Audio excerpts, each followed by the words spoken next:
Hoje nós vamos falar sobre algo muito curioso, os bastidores da crucificação. Enquanto Jesus estava morto, o seu espírito se moveu e fez algumas coisas muito interessantes. Todo o mundo espiritual se moveu. Tudo isso é descrito em toda a Bíblia, em textos diversos. Há muitos segredos, coisas realmente interessantíssimas. Nós vamos falar sobre isso hoje.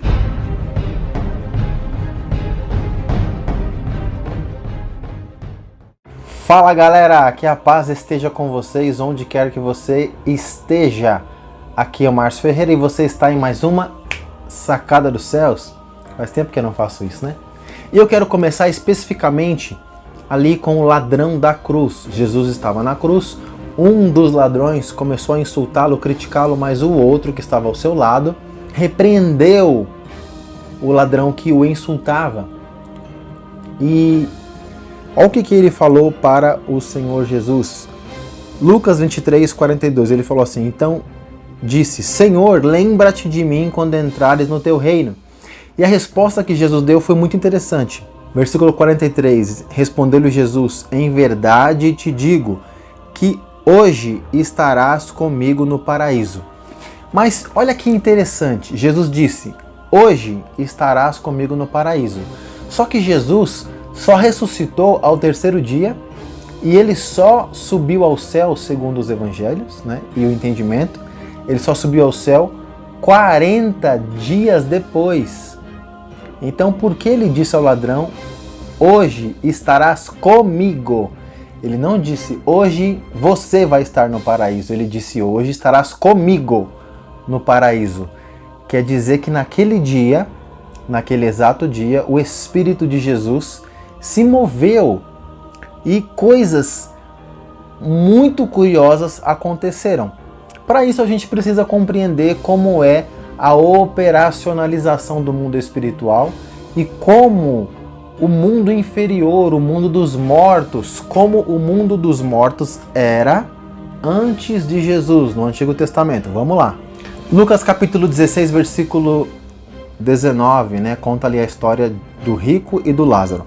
E aqui você vai aprender muitas coisas curiosas. Vamos lá. Ora, havia certo homem rico que se vestia de púrpura e de linho finíssimo e vivia todos os seus dias regalada e esplendidamente. Havia também certo mendigo chamado Lázaro, que jazia cheio de chagas à porta daquele e desejava alimentar-se com as migalhas que caía da mesa do rico.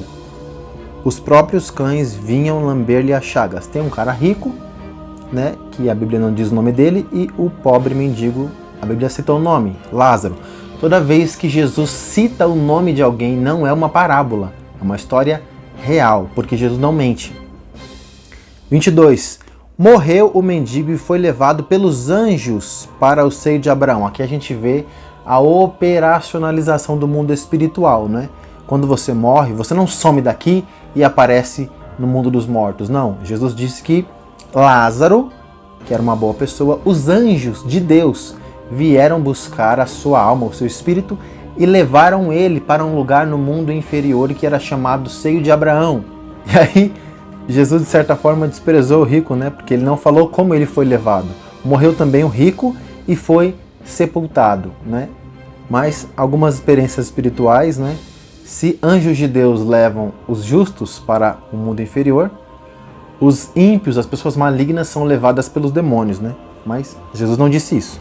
No inferno, estando em tormentos, está falando do rico aqui, ó. No inferno, estando em tormentos, ergueu os olhos e viu. Se ele ergueu é porque o seio de Abraão então estava um pouco mais alto aqui, né? Ó, no inferno, estando em tormentos, ergueu os olhos e viu ao longe a Abraão e Lázaro no seu seio.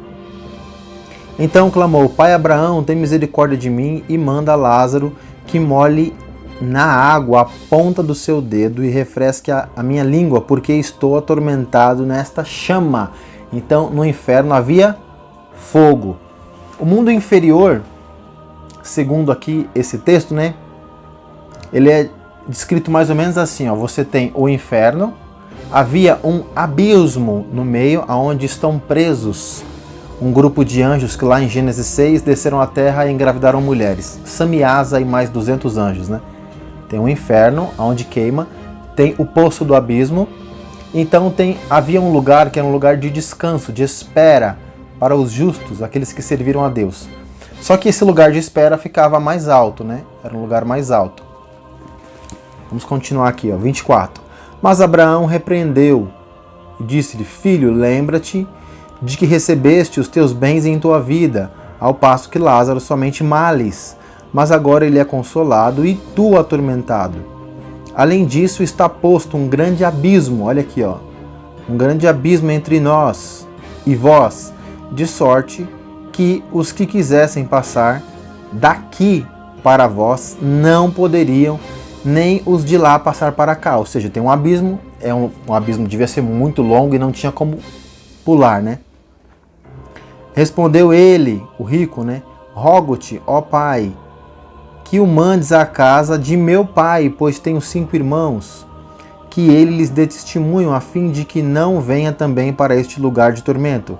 Disse-lhe Abraão: tem Moisés e os profetas, ouçam-nos. Disse o rico: não, pai Abraão, se algum dos mortos fosse ter com eles, arrepender-se-iam. Respondeu Abraão: se não ouvem a Moisés e os profetas, tampouco acreditarão ainda que algum dos mortos volte à vida. Ou seja, o rico queria que Abraão pedisse que alguns dos que estavam lá junto dele fosse avisar o seu pai e os seus irmãos.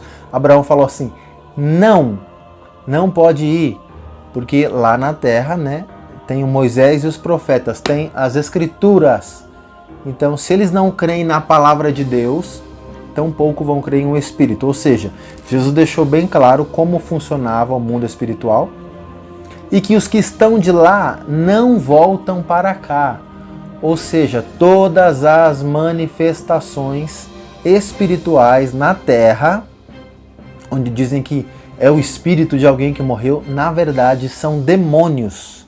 São demônios. Quem morre não tem mais acesso à nossa dimensão, não pode voltar para cá.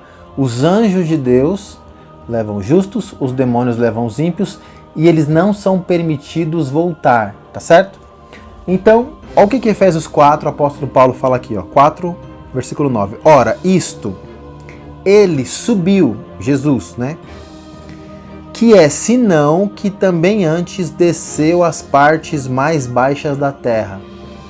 Jesus subiu ao céu, mas antes disso, ele desceu às partes mais baixas da terra. Ele foi no mundo inferior. 1 Pedro 3, versículo 19 aqui vai dizer o que Jesus fez no mundo inferior. Vamos lá. No qual também foi e pregou aos espíritos em prisão. Quando morreu, desceu às partes mais baixas da terra e pregou aos espíritos em prisão. Os quais, noutro tempo, que espíritos eram esses? Olha o versículo 20. Os quais, noutro tempo, foram rebeldes, quando a longanimidade de Deus esperava nos dias de Noé, enquanto se preparava a arca. Nela, poucas, isto é, 8 almas se salvaram através da água. Ou seja, Jesus, quando desceu às partes mais baixas, pregou aos que estavam lá. Entre eles estavam todos aqueles que foram mortos no juízo do dilúvio. Estavam lá no mundo inferior, aguardando o juízo final. Mas Jesus fez mais coisas lá embaixo.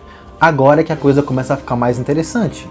Porque Jesus desceu às partes mais baixas da terra, pregou aos espíritos que estavam lá, provavelmente os que estavam no seio de Abraão, né? Por que eles estavam no seio de Abraão? Porque no Antigo Testamento, mesmo que você cumprisse a lei, você não era justo o suficiente para entrar no céu, porque no céu só entra santo. Então eles estavam ali, num lugar chamado seio de Abraão, aguardando a crucificação de Cristo, porque é Ele que nos purifica de todo o pecado. Então Jesus morreu, desceu lá embaixo, pregou para eles. Só que Jesus fez mais uma coisa. Lá em Apocalipse, quando Jesus aparece para João, ele diz para João: eu sou aquele que fui morto e estou vivo. E eu tenho as chaves da morte e do inferno. Ou seja, quando Jesus desceu no mundo inferior, ele foi até Lúcifer, Satanás, Rei Léo, e ele tomou da mão do diabo as chaves da morte e do inferno. Por quê? Como é que Jesus tomou as chaves dele? É simples. Satanás e os seus demônios tinham autoridade, né, para matar os seres humanos. Né? O anjo da morte é um anjo caído que trabalhava também para o diabo. Só que, pela lei de Deus, o salário do pecado é a morte. Então, todo aquele que pecou, o anjo da morte tinha autoridade para matá-lo e ele seria arrastado para o mundo inferior. Essa é uma ordem direta que Deus deu para Satã. Ele tinha autoridade para matar todos os pecadores, certo? Só que Satanás, tentando vencer a Jesus, ele matou a Jesus. Só que Jesus era justo, não tinha pecado nenhum, ou seja, Satanás desobedeceu uma ordem direta de Deus. Ele matou um justo e ainda o levou para o mundo inferior. Ou seja, Satanás, ele descumpriu uma ordem de Deus, então ele perdeu a autoridade sobre a morte e a autoridade sobre o inferno. E essa autoridade foi dada a Jesus. Então, quando ele desceu lá embaixo, ele foi até Satã e tomou dele a autoridade sobre a morte e sobre o inferno. Não só isso, Jesus tomou também a autoridade sobre a terra. Por isso que ele é o segundo Adão, porque ele não obedeceu a Satã em nada. Então, ele tomou o governo da terra que foi dado ao primeiro Adão. Mas isso é outro assunto, é mais profundo. Vamos lá. Olha o que Jesus faz agora. Efésios 4, versículo 8, fala assim, ó. Por isto diz, subindo ao alto, Jesus, né, levou cativo o cativeiro e deu dons aos homens. Ou seja, quando Jesus voltou do mundo inferior, porque a Bíblia diz que ele ressuscitou, quando ele voltou do mundo inferior para a terra ao terceiro dia, ele trouxe todos os espíritos que estavam presos lá. Todos os espíritos, né, dos justos que estavam no seio de Abraão subiram com Jesus do mundo inferior. Todos eles subiram. E o que aconteceu com eles? Olha só que coisa interessante. Mateus 27, versículo 52.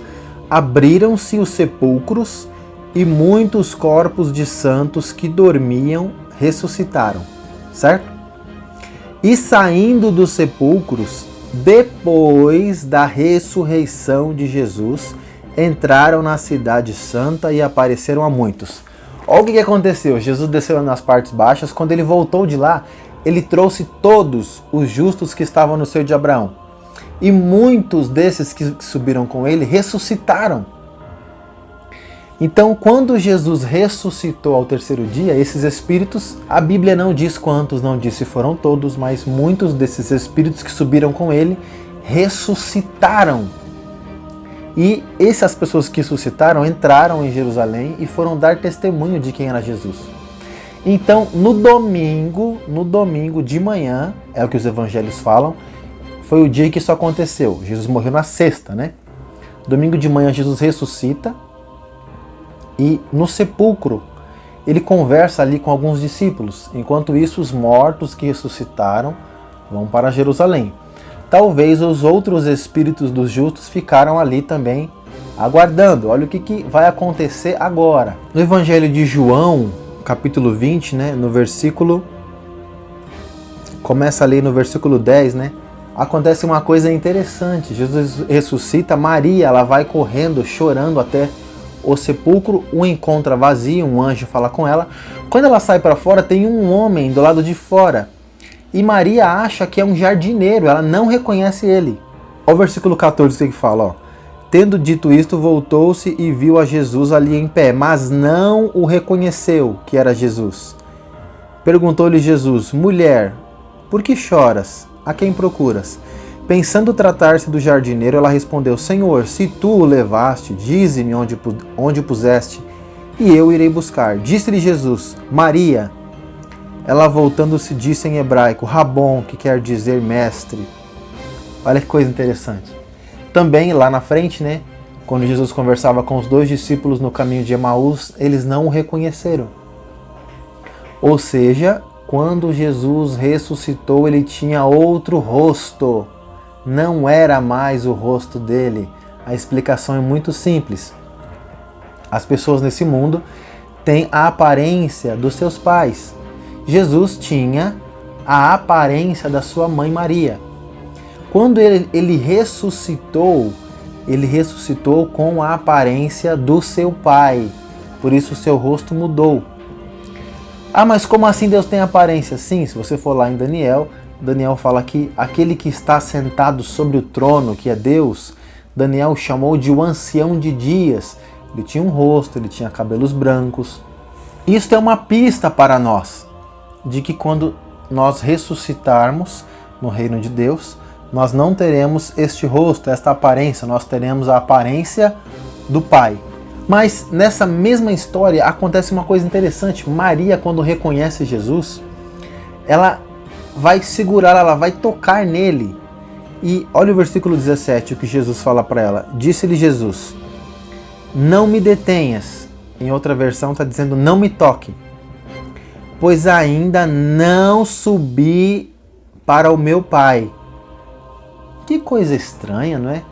Tem evangelhos que falam que Jesus ficou no meio dos seus discípulos por 40 dias e ele só foi para o Pai, né, depois desses 40 dias. Mas aqui ele fala assim: não me toques, porque eu ainda fui para o meu Pai. Jesus não deixou Maria tocar nele. Mas um pouco mais à frente, quando Jesus vai se encontrar com os apóstolos, Jesus deixa Tomé tocar nas suas feridas, mas não deixou Maria tocar nele. Por quê? Olha que coisa interessante. Jesus fala assim, mas vai ter com meus irmãos e diz-lhes: eu volto para meu Pai, vosso Pai, meu Deus e vosso Deus. Ou seja, Jesus falou: primeiro eu vou para o meu Pai. Nos outros evangelhos, Jesus manda Maria ir até os discípulos e fala assim, vai e diz a eles que eu estou indo me encontrar com eles. Isso aqui aconteceu domingo de manhã. Presta atenção, domingo de manhã.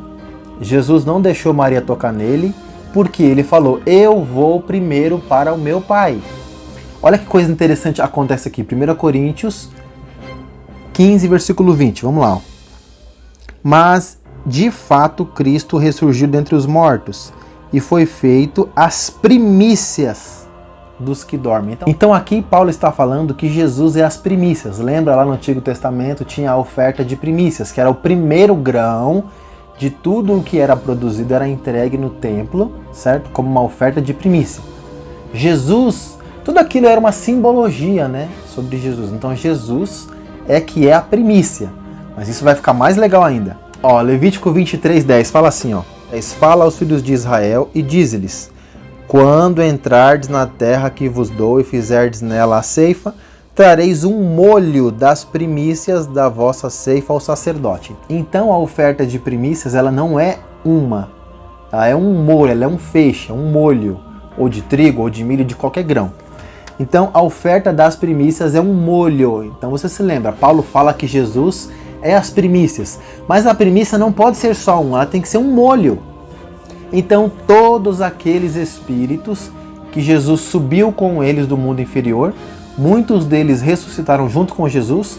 Quando Jesus, após falar lá com Maria, ele sobe para o céu junto com todos os espíritos, inclusive aqueles que ressuscitaram. Todos eles sobem com Jesus, formando um molho, um feixe das primícias. Porque essa oferta de primícias, que são os primeiros salvos, né, tanto dos salvos do mundo inferior quanto dos ressuscitados, são uma oferta para Deus, são levados ao céu como sacerdotes. Vamos lá. Tomará também o incensário cheio de brasas de fogo do altar diante do Senhor, e tomará 2 punhados de incenso aromático moído, e levará tudo para de trás do véu. Porá um incenso sobre o fogo diante do Senhor, e a nuvem do incenso cobrirá o propiciatório que está sobre o testemunho, para que não morra. Então o sacerdote tinha que pegar incenso, né, levar para dentro do lugar santíssimo, jogar o incenso no fogo para fazer aquela fumaça, certo? Olha o versículo 14. Tomará do sangue do novilho, e com o seu dedo o aspergirá sobre a frente oriental do propiciatório, e perante o propiciatório aspergirá 7 vezes do sangue com o seu dedo. O que está acontecendo aqui? O sumo sacerdote tinha que entrar lá no lugar santíssimo, ele ia levar incenso, certo? Ia jogar incenso no fogo, ia fazer aquela fumaça, né? O incenso. Ele ia levar o sangue do cordeiro, certo? E ele ia aspergir no altar 7 vezes o sangue do cordeiro. Apocalipse 8, versículo 3. Veio outro anjo. Toda vez que em Apocalipse, estou com uma Bíblia aqui, ó, toda vez que em Apocalipse fala outro anjo, está se referindo a Jesus, certo? Pega essa aí. Veio outro anjo e pôs-se junto ao altar, tendo um incensário de ouro. Foi-lhe dado muito incenso para oferecê-lo com as orações de todos os santos sobre o altar de ouro que está diante do trono. E da mão do anjo subiu diante de Deus a fumaça do incenso com as orações dos santos. Então, o Antigo Testamento é uma simbologia, certo? As orações das pessoas, quando elas sobem para Deus, sobem como incenso. Os anjos é que levam esse incenso e entregam aos sacerdotes que estão nos céus, que a Bíblia chama eles de 24 anciões, são 24 sacerdotes. E esses anciões jogam essas orações, que são incenso, no altar com fogo, né, que fica diante do trono de Deus. Esse incenso pega fogo, sobe como fumaça e Deus cheira. Então Deus ele não ouve a oração, Deus cheira a oração. Se ela sobe como um incenso suave, agradável, aromático, né? Deus cheira a sua oração quando ele expira, né? Essa oração é respondida e os anjos saem para responder a oração. É assim que funciona o mundo espiritual. Mas o que João viu aqui em Apocalipse foi o que Jesus fez no céu.